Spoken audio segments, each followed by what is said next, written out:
Thanks for coming out. Happy to introduce Jonathan Martin, Hampden-Sydney College class of '99. He is the Politics Bureau Chief and Senior Political Columnist at Politico. He writes a reported column on policy, politics, and campaigns. Prior to starting that column in 2022, he was the national political correspondent for the New York Times, serving as the publication's top political reporter for nearly a decade.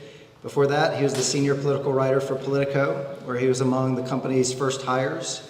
He's the co-author of a couple of books with Alexander Burns, the New York Times bestseller, This Will Not Pass, Trump, Biden, and the Battle for America's Future, which gave readers in-the-room access to the extraordinary events of the 2020 election and its aftermath. And he regularly provides on-air political analysis for a lot of different news sources. So without further ado, I'll hand him the mic, and please give him a warm Hampden-Sydney welcome.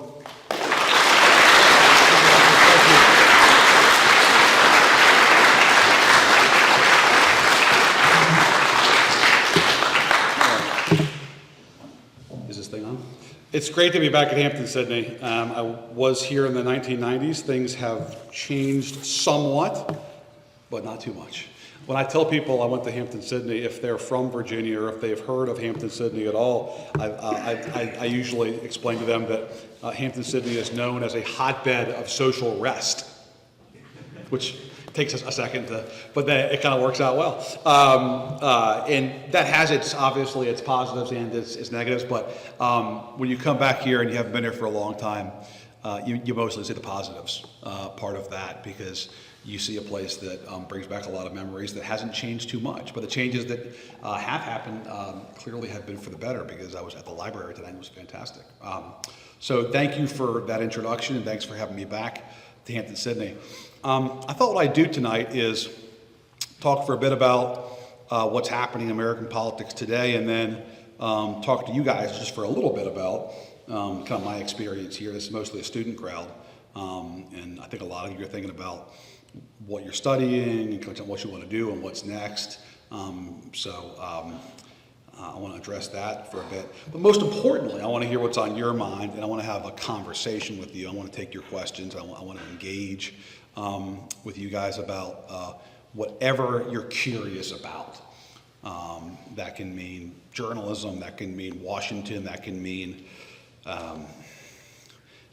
Mar-a-Lago, what it's really like there, anything like that at all. So bring it my way when we move to that part of the program.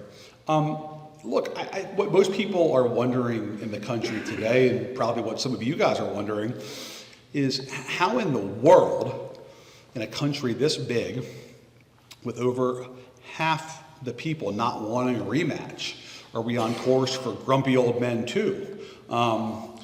How is it that we're bound for a sequel between Trump and Biden? A rematch that, if you look at the polls, most Americans don't want. How in the world is this happening as we stand here or sit here in April 2024? The short answer is a phrase that you've probably heard in the classroom, you've seen on the page, and you've kind of probably had your eyes glaze over, but you've read it or heard it so many times, and the short answer is polarization. The longer answer I'll try to capture is what that means. And what it means is that the two parties are locked into this trajectory of nominating profoundly unpopular figures who are probably only competitive because they're running against the opposition that they're running against, because of the negative polarization that is shaping the country, that sort of feeling that the opposition, the other guys, the other side, isn't just wrong, but they're evil and they must be stopped. And that's why we are where we are. The biggest driver in American politics today, in terms of a person, is Donald Trump by a mile. He's the biggest driver in global politics today. If you were to go to Europe right now, the only question they'd want to ask you is Donald Trump coming back to power, and what does that mean? That is the question that is on the minds of every world leader. Donald Trump is effectively the leader of both political parties. He's the leader of the Republican Party for obvious reasons. He's going to be their nominee for a third consecutive election. He is somebody who breaks the conventional rules of politics and pays little price for it because he's got a grip on 2/3 of the Republican Party, or what's left of the Republican Party today, that is unbreakable. A third of the Republican Party doesn't like him. They were craving somebody else. If you look at the primaries, they're still going on. Even though Nikki Haley's been out of the race now for well over a month, she's still drawing thousands of votes. She got 20% of the vote in the biggest county in Arizona, where Phoenix is, well after dropping out of the race as a so-called zombie candidate. So a third of the party doesn't like Donald Trump, but 2/3 do, and obviously you saw that play out in the primary. That's why Trump's the nominee again today. Trump has remade the Republican Party his own. He's been the clear leader of the party for going on 9 years now. And it is now his party.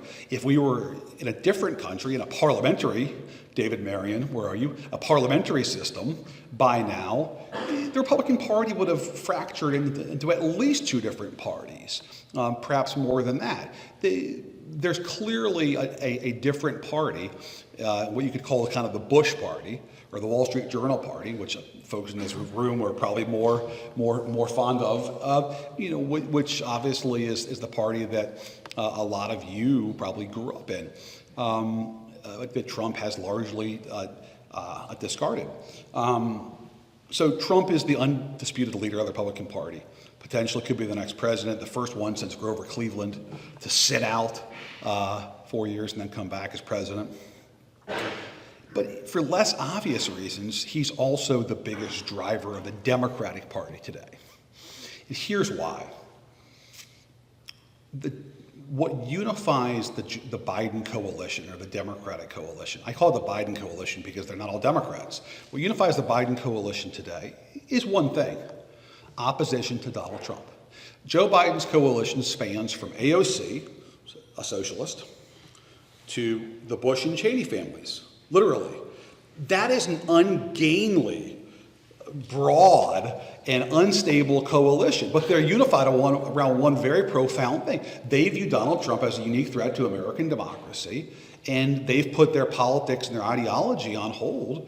AOC on the left and the Bush and Cheney crowd on the center right, until the threat is gone. And so Biden is nurturing that coalition that is united to stop Trump. That coalition is consumed with Trump. They care more about Trump than they do Biden, but the threat of Trump's return, it was so distressing to that coalition that they didn't want to do anything to upset Biden's chances. And so the reason why Biden's the nominee, despite his unpopularity, there's no great love for him on the left, as we've seen in recent months with the Gaza protest, and obviously there's no great love for him on the center right. They think he's too liberal. But what has kept him politically safe is the threat of Trump. You can't question or criticize or denigrate Biden or even nudge him toward retirement, because if you do that, you're helping the other side. You're helping the bad guy. And you can't, that's the cardinal sin. You can't do that. I wrote a couple of months ago that it's almost like there is a moat around the White House that is filled with like alligators that have very classy Trump-branded gold crowns that are like snapping at anybody that dares cross that moat and challenge Joe Biden, because Trump effectively protects Biden. If Donald Trump last year had fallen into a sinkhole and never to be heard from again, or decided that he wanted to work on his short game and mostly focus on golf, then Joe Biden would have been pushed to retirement the next day, because Biden's numbers are and were terrible. He's going to be 82 years old this November. He was the oldest president in the history of the country the day he took the oath. Biden was the oldest president the day he took the oath. He was older than Ronald Reagan on his first day than on Reagan's last day. So he's pretty old. He served with senators who were born in the 19th century, which is the most incredible fact to me about Biden. But because Trump was running and was still around, there was no desire to upset the apple cart. And so what happens is, in the fall of 22, Democrats outperform the midterm expectations. And there's no red wave. And these Democrats who are ready to say, okay, this is going to be our opening, we can go to Joe, give him the gold watch, and a one-way ticket back to Wilmington. Instead, they said, well, shoot, maybe the old man still got it, because there was no red wave. And it turned out that post-Dobbs, the abortion issue was salient. And because of Trump, the Republicans nominated some marginal candidates, and we had a hell of a midterm. We can't question Biden now because we just had we defied history. And maybe Joe will do the right thing. Maybe he and Jill will have a conversation and he'll retire, and we don't have to push him. I don't have to stand up and say, Mr. President, here's your gold watch. Somebody else will do it, or he'll come to it on his own. Well, of course, Joe Biden, who's craved the presidency for a half century, was not going to voluntarily walk away. You wouldn't walk away from Air Force One and Marine One. And so, of course, he keeps the job. And, of course, he wants to run for re-election, even if he is going to be 82 years old. And so by the time we're in 23, and Trump is running, and then Trump's surging in the polls, and DeSantis isn't going anywhere, well, Democrats say, well, it's going to be Trump again. We just got to go with Biden and hope for the best. Because it's too late now. We can't take the risk of Kamala Harris or somebody else. We don't want the mess. We don't want to take the risk. Let's just go with Biden. And so here we are in 2024, and Donald Trump, who is facing over 90 felony counts, could be a felon by election day, somebody who is loathed by a majority of the country, but has got a grip on the MAGA version of the Republican Party, is effectively a strong man trying to return to power from his exile. The closest thing that I could think of to what it is, running against a deeply unpopular elderly president who is effectively running as a placeholder to stop Donald Trump. It is not the most uplifting elections, folk. This is not exactly morning in America again, but that is where we are today politically. That is sort of the dreary forecast of the moment. I think it's going to be a competitive election. I think the stock has gotten a little bit overpriced on Trump being a sure thing. I don't think Trump's a sure thing. I think it's going to be a competitive race. Trump does not have a lot of new voters who weren't for him last time. And obviously Biden's got real challenges. But the idea that Trump's got this thing in the bag, I think, overlooks the fact that we have 6 months of Trump saying and doing things that are going to hurt him, as he has a tendency to do, which will make this election a lot closer. To me, what to watch for is the impact of these third-party candidacies. Who do they take from? Is Bobby Kennedy taking from Trump or Biden? What's that split? In what state is he taking more from the other? How many state ballots is he on? What ballots are Jill Stein and Cornel West on? They're mostly taking, of course, from Biden. How much do the Republicans prop up Stein and West to take votes from Biden? How much do the Democrats prop up Bobby Kennedy to take votes from Trump? I mean, this is going to be a really intense period of political skullduggery here ahead of us. And the other issue is the war in the Middle East. I know we're at Hampden-Sydney. It's not really a sort of cauldron of left-wing activism here. There was no folks waving Palestinian flags tonight out front when I walked in, but you guys are the exception. If you go to any state university now on a college campus, you will see Palestinian flags everywhere. Any public speaker, especially an elected official who shows up at a college today, gets protested. Their speeches get disrupted. There's folks out front. They have to have security. This is a real resonant issue with a lot of younger voters and certainly left-wing voters. And I think Biden's going to have a really hard time winning re-election if there's still a war in Gaza this fall. I think Biden urgently has to convince the Israelis that they have to reach a ceasefire or declare victory somehow, some way. Because if there's still a war in Gaza this fall, I think the threat of Biden losing votes to Stein and West could be fatal, especially in Michigan, Wisconsin, and Pennsylvania, which are obviously the three key Midwestern states. So that's kind of the not so happy news about the election. But before I take questions, I just want to talk to you guys for a minute about what your experience here hopefully is doing for you and what you can take from this experience. When I was here in the 1990s, there was a professor named Ron Heinemann who taught history. And he was a good New Deal liberal. He loved FDR, and that was pretty clear. And a lot of the kids in his classes had come from Republican families and were themselves Republicans. And if you ask alums to this day who affected them, a lot of the history majors would say Ron Heinemann. And those alums are Democrats, and they're independents, and they're Republicans. And they span the gamut. But what they have in common is that he impacted their lives because he challenged them and he made them consider different views. And it doesn't matter to me if you leave here as a Democrat, a Republican, a liberal, a conservative, to borrow the old John McCain line, a libertarian, a vegetarian. Probably not many vegetarians in Hampden-Sydney. But just use this experience to consider what the other fella thinks. Think about what the other guy's walking in his shoes. Think about a perspective that's not the one that you grew up with. This is the beauty of the place, is that you're going to be challenged and you're going to meet and hear from people that don't have the same life experience as you. And you should use that as an opportunity to be seized, not something to be avoided. That's what had the biggest impact on me when I came here, was that one professor in the classes he taught, and I was not the only one. The other great thing about the opportunity you have here, and I know it was challenging for some of you, it was hard for me, is the rhetoric program. And I'm so glad it's still happening here, because it is essential for you to know how to write. When you go out into the world, I don't care if you never read a newspaper or think about journalism and all, that's fine. But no matter what you do, you're going to have to be able to write. And if you can write well, you will be a lot more competitive in the job market. If you want to be a lawyer, you'll be a better lawyer. If you want to go into business, you'll be a better businessman. And I think taking advantage of that program and becoming a better writer and challenge yourself to be a better writer will put you in a better spot no matter what you do.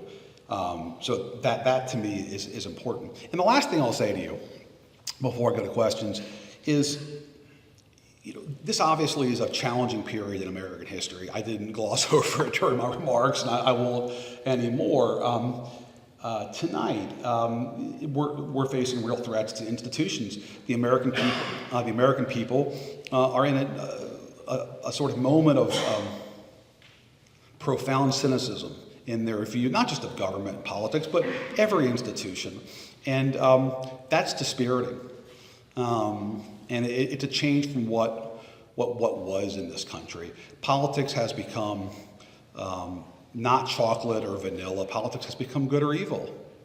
And that's distressing. There was a question that used to be asked 50 years ago when they took surveys, and they said, would you be upset if your son or daughter married somebody of a different religion?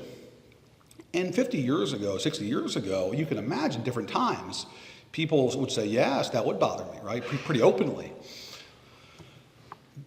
Flash forward to today, they ask that same question in polls, but today they don't ask about, would you be upset if your son or daughter married somebody of a different religion? They say, would you be upset if they married somebody of a different political party? And political party is now replaced with what religion was. And people said they'd be upset because we're in this tribal moment in which the party you choose is defining as to your identity, your values, your character in ways that it wasn't meant to be like that.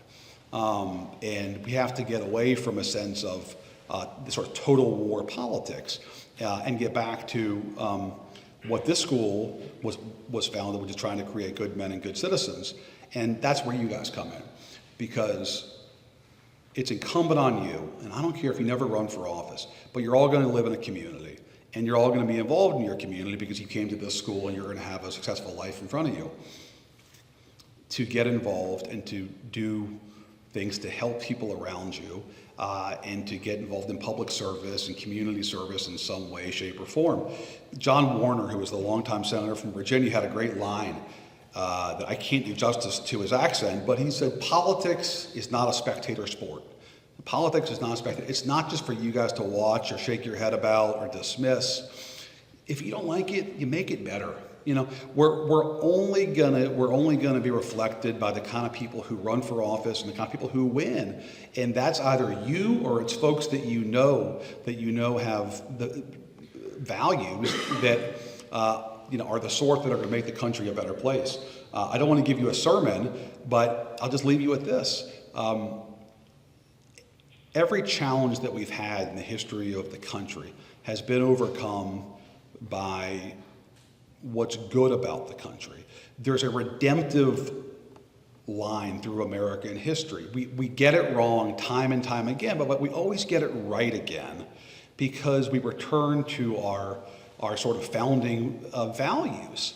The reason why the civil rights movement was so profound was because it was anchored in the founding promise of this country. And it was a fulfillment of who we were from the get-go. We weren't living up to those values, and we were challenged to live up to those values, to fulfill the promissory note of American democracy. And so I guess that's what makes me optimistic about the future is people like you can make the community better, can make your state better, can make the country better by getting involved and by getting other people involved who have the kind of values we need to improve things. It's totally in your hands, and I'm confident that you guys can go out in the world and turn around the country and get it to a better place than it is today. So with that, let me take your questions. Yeah. So I know you said 1/3 of Republicans don't like Trump, and then none of the Democrats, or at least most of them, don't like Biden. What does RFK or can he do anything to get? No, I think it's a huge question. But first of all, what ballots in what states is hitting? So much of this is ballot access. The reason why, not the reason, but one of the reasons why the two-party system remains so strong in this country and that we haven't fractured like parliamentary countries where you have 30 parties, is because of the strength of the two-party system.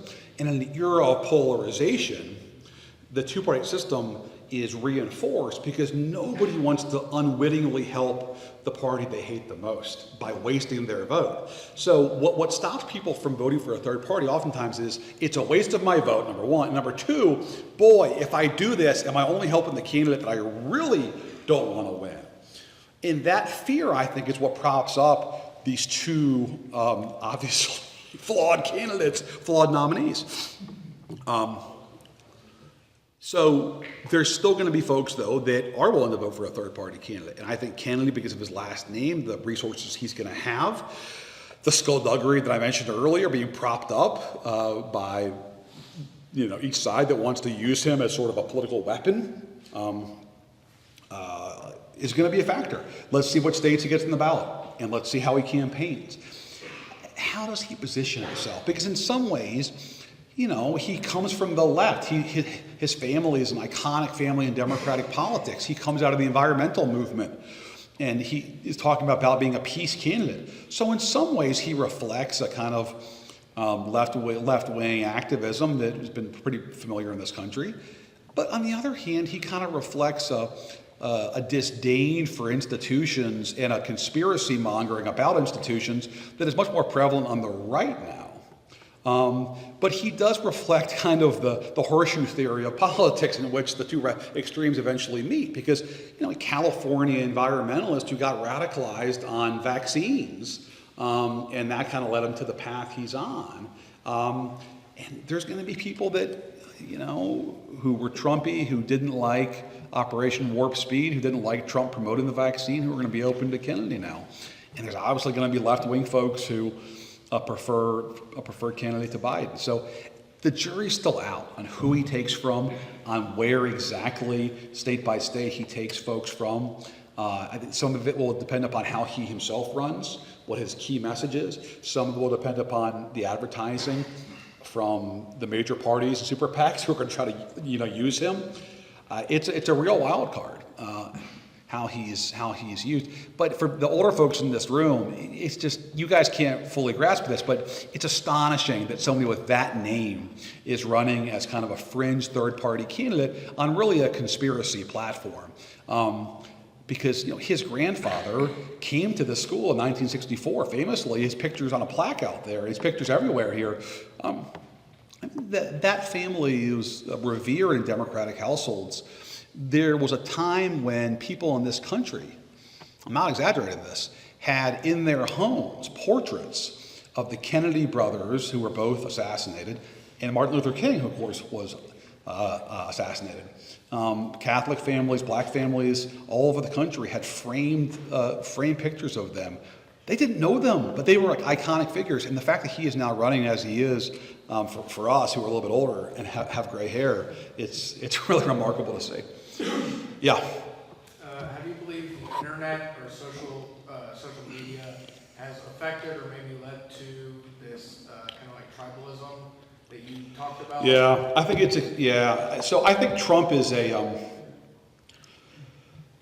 an accelerator of this tribalism, and he's a symptom of it, but he is not it. Does that make sense? Well, I think obviously Trump would not have been successful 40 years ago in America. We've had people who have tried to run on the right and the left as kind of populist demagogues. That's not new. I mean, George Wallace ran for president multiple times. He won some states, actually. That's not a new feature in our system. They didn't get this far. And I think it couldn't have happened with technology being the way it was. Here's why.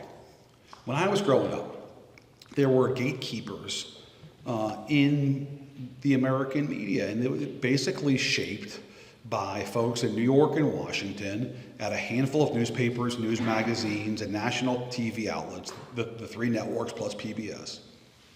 And they effectively were the ones who were shaping the national conversation.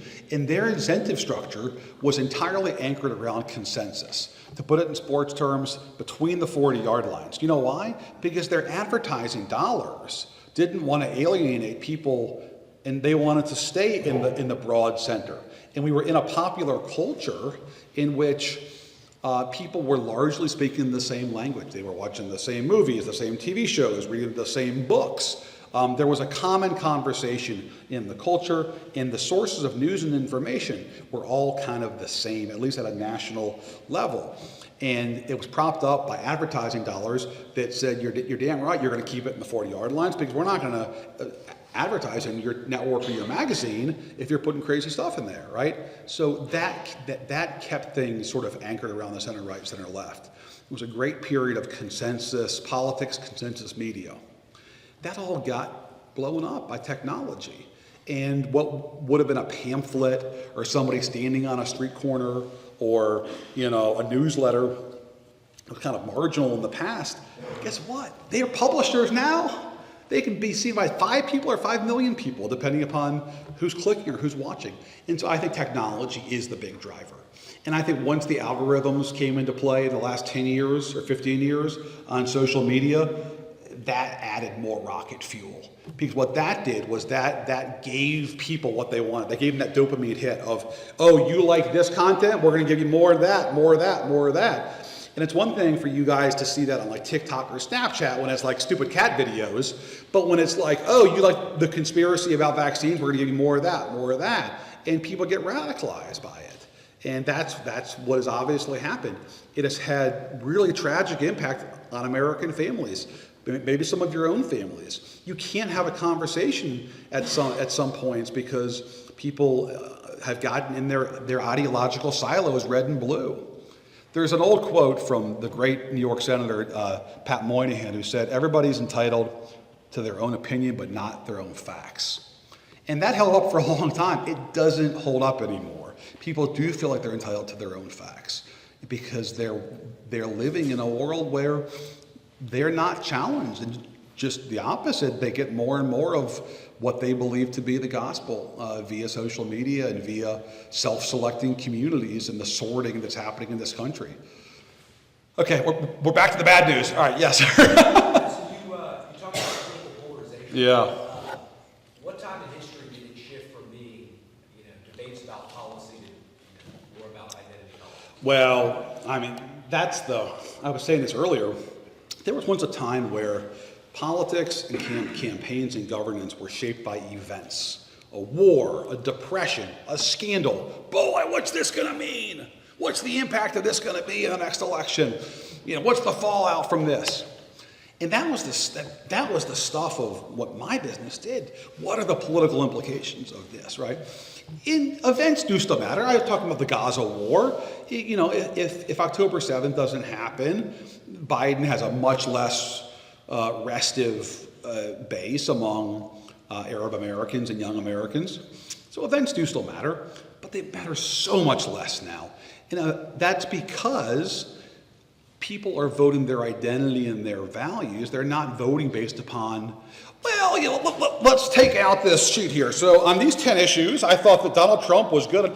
Like, nobody's looking at a white paper of Donald Trump's stances on issues or like how he fared, or like checking out, Joe Biden he's doing too much drilling of, I thought it was going to be more restrained, but the Permian Basin is just bursting with oil now. He's not going to. No, Donald Trump's the alternative. You're going to vote for Joe Biden, right? So events matter a lot less now because of polarization. Everybody is a values voter today. They're all voting their values, right? There was this book that came out 20 years ago called What's the Matter with Kansas, David? You remember that book? And this liberal author who grew up in Kansas, he went back there because they kept voting for Republicans. It's like, what the hell are these people thinking? In these small towns in Kansas, they're voting against their economic interests. Why do they keep voting for a party that mostly is trying to cut capital gains tax and high-end income taxes? That's not giving them anything, and he couldn't figure it out. And it was kind of received well in some circles and mocked in other circles, but everybody is now voting on values. He was trying to figure something out that was pretty clear to a lot of us back then, which is people aren't voting purely on economic self-interest. They're voting based upon identity and values. And that was in part the case then. It is certainly the case now. You go to the Upper West Side of Manhattan, you go to Santa Monica, they're making a lot of money. Donald Trump would do a lot better for their paychecks than Joe Biden, right? But they're never going to vote for Donald Trump because he doesn't reflect who they are and their identity. So yeah, that's a huge driver of where we are now. And in some ways, it's a throwback. I mentioned the period of post-war consensus after World War II in both politics and culture, but that's really the exception in the American story. We've had a lot of polarization in this country, and we're closer now to the 19th century than we are to the post-World War II period. The 19th century was marked by sources of news that were almost entirely partisan. You were siloed by your region, by your religion, by your race. Your voting pattern was largely shaped by those things too. You would give me a census and I could tell you who was going to vote for who back then, kind of like it is today. There's a lot of similarities to what the world was like then to what it's like now.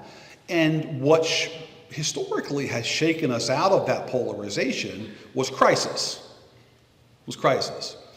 We came together. Why? Well, there was a Great Depression. We all suffered in the Great Depression, and it was a bonding experience because we realized that we had challenges that were bigger than our differences. World wars, we all were involved because we were saving democracy, and it brought people together. It gave you a common identity. And to me, the great tragedy of COVID, beyond the lives lost, is, boy, here was the great challenge of our times. Here was a global pandemic. I don't care who you were in America, how rich or how poor, you were going to be impacted by COVID-19. And instead of bringing us together, like other crises had done over the course of American history, in Congress who you think are unserious, then you can defeat them and get folks there who are better. But you got to be willing to step up, and you got to be willing to serve and help those who want to serve and do it for the right reasons. And that's the only way that we're going to get back on the right track. Who else?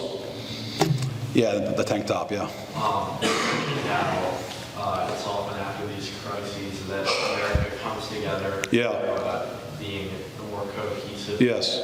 However, given that it doesn't really seem that either the insanity of like the BLM movement or COVID has done so, do you have like an educated guess on what issue we face that would really bring America together from this aforementioned polarization? Sure. Well, the obvious would be a massive economic challenge or a war. I mean, that's the precedent, right?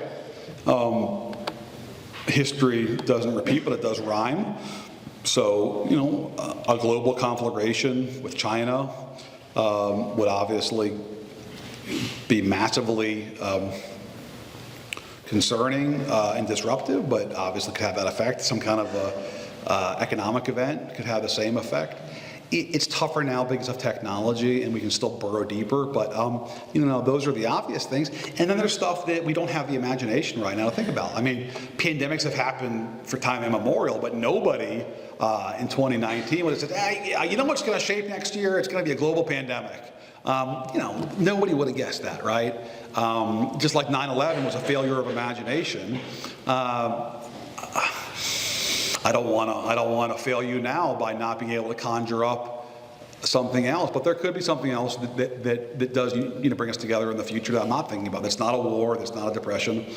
I hope it's not something that is as tragic as those things, because it shouldn't take that to make us a better people. I mean, we're the most powerful, wealthy, innovative country in the world, and it's not even close. Like orders of magnitude. We're the envy of the world in so many ways, and we have a political system that doesn't reflect that. And we kind of know it now, and we're not that proud of it, but the good news is I think it's fixable. Yeah. On top of what you mentioned, politics becoming increasingly polarized, would it be wise to say that it's also becoming objectively performative? In a sense that They go hand in hand, of course. Yeah. Through Obama saying as well, and more campaign speeches rather than just this is what's happening. Yes. Because of the changes to technology and the incentive structure in politics today, they are not focused on doing the quiet, diligent work of building up seniority, working with cross-party lines, getting on a committee, finding a niche, serving their districts or their state. Too many of them are focused on getting attention. As one former senator told me, they're not coming to Washington to do something, they're coming to Washington to be something. And so I come back to what I was saying, we got to get better people to run, because too many people now are focused on, if I light my hair on fire here on the House floor, boy, that's going to be cringy, but like it'll blow up on Twitter and TikTok and like the Gram, and I'll get on Fox tonight or MSNBC tonight.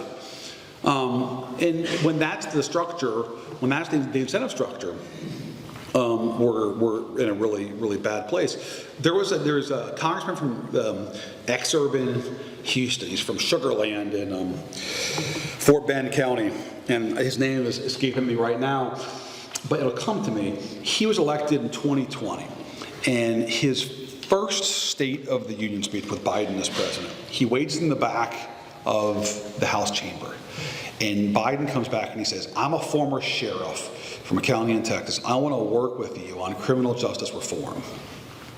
Biden said something like, I'll get your information from my staff, let's do it. Okay, that's 2021. This is not ancient history, it's just 3 years ago. This speech, for Biden, same president, same congressman, he shows up wearing a t-shirt of Donald Trump's mugshot and like some kind of like a red, white, and blue boater or something like that hat. Entirely to get attention, and he wants to get into the pictures in the paper and online. And you can rest assured that after Biden's speech, he did not go up to Biden and say he wanted to work together, right? Now, part of the reason why he made that change is because something happened in his district. It went from being a competitive district, roughly split between the two parties, to being an overwhelmingly Republican seat in which the only actions in the primary and nothing else matters. And so he can be as Trumpy as he wants to be, and he'll never have a challenge from a Democrat. So that's part of the issue too. We do have structural challenges that we can address. We can do gerrymandering reform. We can change primary and nominating systems. We can talk about top two systems. There are structural changes that can be made. But it's not just that. It wasn't just because of his district. It's because he was in Congress for 3 years and realized this is how you get attention. This is how you stand out. This is how you become a player. Not by waiting for Biden to come back and then say, I want to work with you. You become a player and you get on TV and you get more campaign money and more clicks and more likes by putting on a Trump mugshot t-shirt for the President of the United States State of the Union speech. It's a small thing, but that tells you, I think, too much of where we are right now. Who else? Yes, sir. What are some opportunities for intersectionality in our day-to-day lives? What do you, I'm sorry, Intersectionality across the political aisles. So you talk, Sure. Going our separate ways. Oh, no, great, no. So look, I think, you're going to graduate from here and you're going to go to a community and you're going to get involved in the community, I hope. In a volunteer capacity, you're going to have a job in which you'll work with all kinds of people. You'll hopefully have a family, and you'll have kids, and you'll be involved in their activities. And you're going to be exposed to a wider world of people that don't agree with your politics, whatever your politics are. And you're hopefully going to see that they aren't bad people because they have different views. And I think once that's your exposure, and the more of that exposure you get, the more it'll temper whatever temptations you have to go into those rabbit holes of polarization and extremism. You don't have to even look for it necessarily. You just, you go back to whatever town you're going to or where you want to live, and you're going to find people from all walks of life at work, at play, and everything else. And I think that should lead you to more opportunities to get to know folks from across party lines and across different kinds of backgrounds. So, I could tell you to get involved in the local, Chamber of Commerce or food bank or whatever your preferred charity is, but I don't think I have to. I mean, that's sort of self-evident that you will. And once you do that, you're going to meet people and you're going to hear different kinds of views, and you don't have to seek it out. It'll come to you. I guess what I'm saying is just take advantage of it, right? Take advantage of it. Don't retreat to simply people that think exactly like you. Be around, engage folks that don't think like you.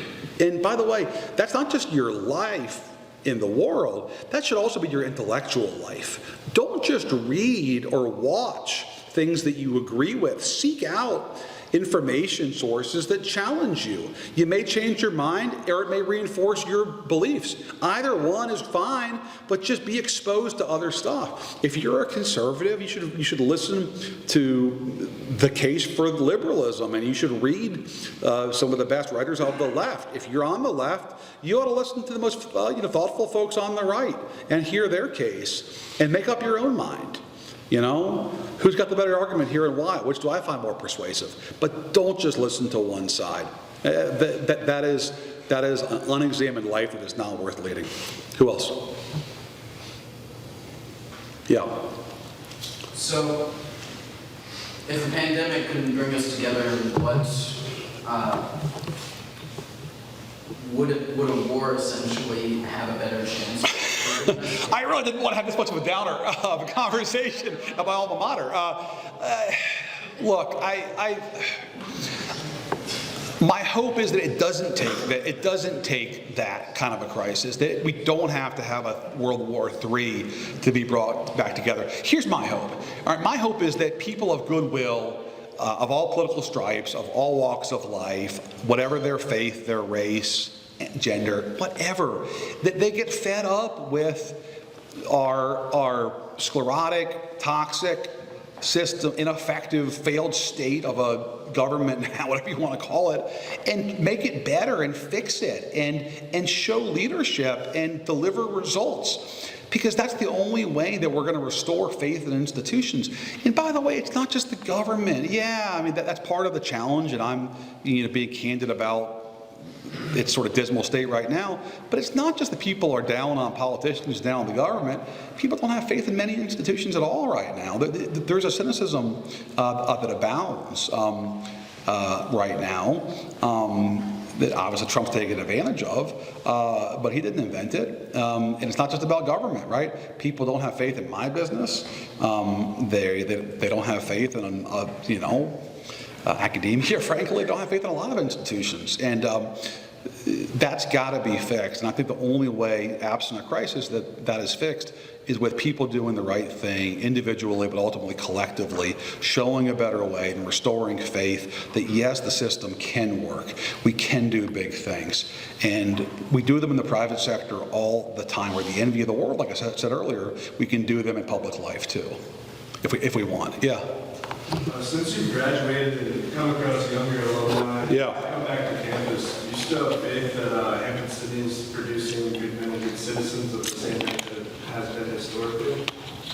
My experience with meeting graduates over the years is yes. There is, I think there's a shared experience here that bonds people. And people, the older they get, I'm not just saying this because there's some professors and faculty here. I'm really not. I promise you, there was no bribe given, just a free dinner. The older you get, the more you think about what you learned here, what made you curious here, what fired your imagination here, and less about what's on your mind now. And look, I was in a fraternity, I had a good time, it was fun, those were cool memories. But the most important things I take away from here weren't the parties and they weren't the road trips. Yeah, there was that fraternal bond that was neat. But what was so, for me, transformative was being challenged in the classroom and learning how to be a better writer, really being passionate about history and loving to learn new things and absorb so much. 20 years from now, 30 years from now, when you meet alumni, you'll talk about the parties, but less than you think. You'll talk more about the professors and what you learned here, is my experience. And that to me speaks to the enduring strength of the school and the enduring strength of at least this institution. Who else? Yeah. Do you believe that Donald Trump poses a credible and clear present threat to American democracy? Well, thanks, guys. It's been a fun night. I really appreciate your having me. If I was to sketch to you the scenario that's taken place in this country for almost the last 9 years, somebody who was a political outsider, who had a populist appeal, who's an unabashed political demagogue, who took over effectively a hostile takeover of one of our two existing parties, who was restrained by institutions while president, but had little use for the institutions, who disputed the election results, who tried to overturn the election results through violence, who then grudgingly left office but never conceded the election, and then used the subsequent 4 years in a de facto exile to consolidate power over the party that he took over and drive out his critics of that party and make it his own with an eye on returning to power from exile. That'd be a really familiar archetype to a lot of people in this room, and certainly a lot of professors in this room who have taught comparative history and who understand what's happened in other parts of the world. It hasn't happened here. And because of that, it's hard for us to accept what's happening here because it's not supposed to happen here, right? And that's been hard for us to accept. That's what's going on in our own country. And candidly, I struggle with this. I do. Because part of me, look, I was in the Capitol on January 6th. And I understand what happened that day, and I understand how sobering that day was. I returned to the Capitol that night, and I walked around blood and trash all over the Capitol. And I talked to Mitch McConnell that night about what happened. This is not a book plug, but it's all in the book. There's a whole chapter on my experience being in the Capitol on January 6th. So I understand the threat Trump represents, and I know that there was a line of, you can't take him serious, like, come on, he's not on the level, he doesn't even believe in this stuff. And I find that somewhat persuasive. I find it less persuasive after January 6th, because people do take him seriously. And they marched to the Capitol, and they assaulted police officers who stormed their way into the U.S. Capitol and tried to stop the ratification of our election. That's a fact. It's not my opinion, it's a fact. And so I struggle with this because I know the impact of his words, and I am not going to minimize them tonight. I'm not going to downplay them tonight. But I struggle with it because I also know, having covered Donald Trump, having been to Mar-a-Lago, having interviewed him, knowing the man, that it's hard to reconcile the insecure, vain, somewhat buffoonish figure that he is into a sort of Mussolini-type character, a sort of autocrat in the making. I think that's what all of us struggle with. Certainly in Congress, Democrats and Republicans have the same challenge of, God, how seriously should we take this? And that's still, I think, still a challenge that I have every day. And I don't want to discount the threat, but I also recognize that he's somebody who has impulses that can be changed by simply saying, you'd be so popular and loved if you were to do X, Y, Z, right? And is he going to launch nukes on North Korea, or is he going to go to Pyongyang and try to make peace with Kim? I think either are possible, but he craves popularity and affirmation. And if he's told that the New York Times and the Nobel Prize Committee would love him and make him feel special if he went and made peace with Kim in Pyongyang, I can tell you which of those he's going to do. So he is what he is. And I won't dismiss it because I've lived it, but I also don't want to be alarmist about what he represents. But I'll just leave it at this, that there's a reason why a lot of people whose politics are not Joe Biden's are going to vote for Joe Biden this fall. I'll just leave it at that. Yes, sir. What is the book that you would recommend that we graduate, that we read before we graduate? Besides my book, you mean? Okay, which by the way is still on Amazon.com tonight if you want to get it. This Will Not Pass. It's a real bargain.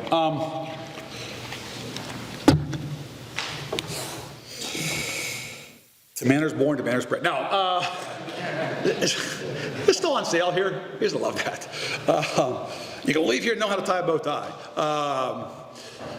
What book would I read if I was you? Boy, I mean, if you're interested in politics, the books that shaped me, I mean, there's a book called What It Takes by Richard Ben Cramer. To me, it's the best book ever written about American politics. A guy who tracked it sounds like ancient history, I know, but the 1988 campaign and got to know the candidates and their families better than anybody has before or since. And the reason why it's still relevant in the year 2024 is that one of those candidates in 1988 that he got to know so well was named Joseph Robinette Biden Jr. And he turns out he ran for president again and again. It's the best book on Biden by far. If you want to know who Biden is, read that book.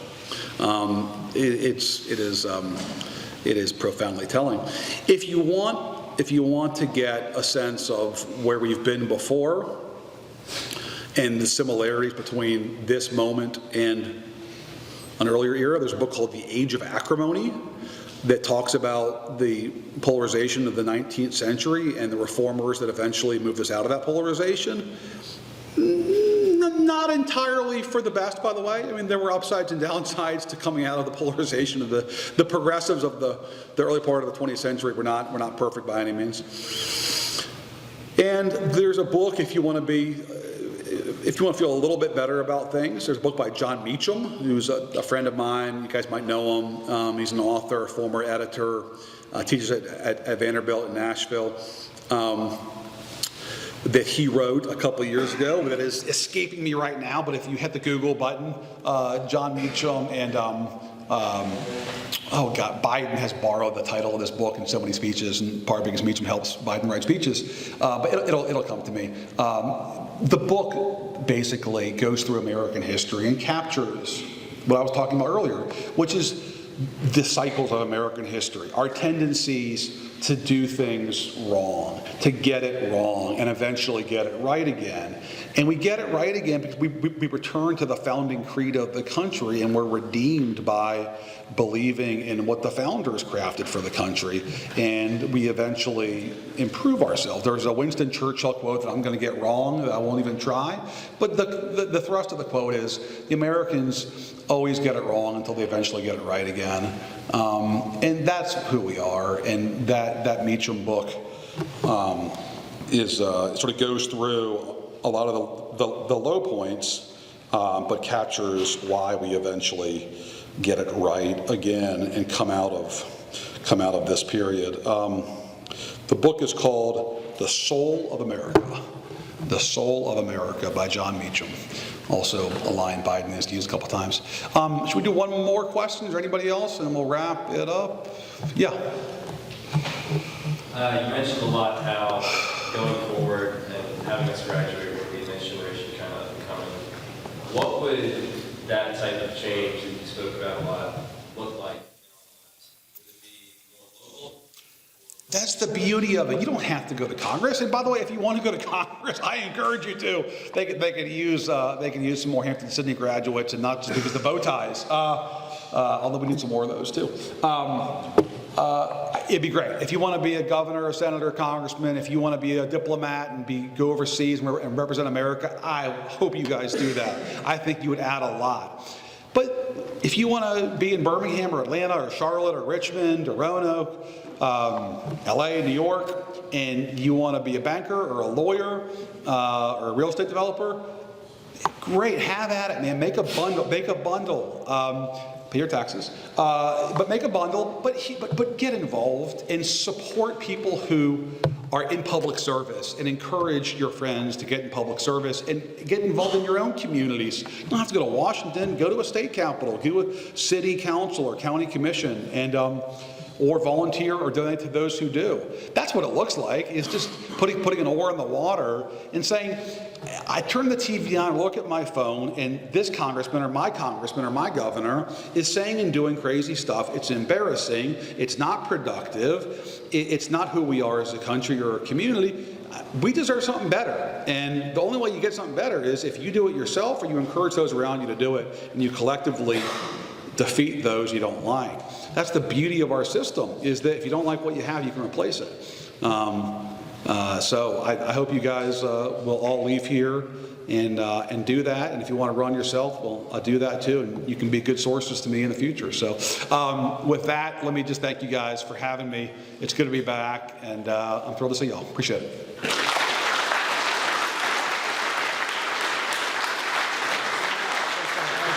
Thank you.